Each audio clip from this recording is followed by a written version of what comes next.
I don't really want more of these games, but if batsmen they face more of these games, they will be more experienced to deal in situations like these, where they won't really put pressure on themselves. And if a situation arises like this, they'll make sure that there's a partnership that goes on, and they just don't put pressure on the number 5, 6, and 7 batsmen. MS, you always maintain that the spirit of cricket, according to you, is to not behave in a way that you won't want kids to see.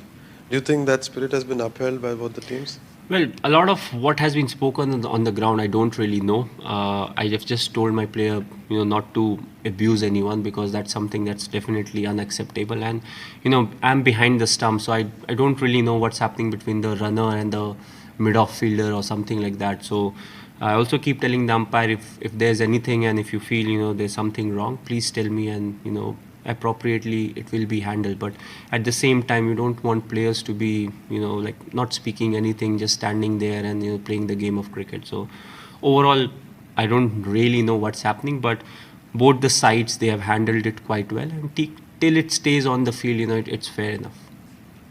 Yeah, that was my question actually. Did the sledging get out of hand, do you think, at times? Well, and how did your players handle it? I'll tell you, when you're so close to the boundary at times, it's like how you play spinners. At times you step out and you play. So what we have felt is at times when continuous sledging is going on, at times you are very close to the boundary, and it happens from both the sides. But what's important is, as individuals and international cricketers and responsible cricketers, it's important that you don't cross the boundary, because once this chit chat goes on, also what happens is you're batting, you're fielding, or you're bowling, that heat of the moment, at times you say something. So that's the time in the opposition, they have to neglect it, saying, okay, it's just the heat of moment and he's not really mean, something like that. And if that is done from both sides, you'll see peaceful but aggressive cricket over the period of time. Were you relieved when Steve Smith shook your hand with 4 overs left and you didn't have to finish the game? I was ready to play. I had played 14, 15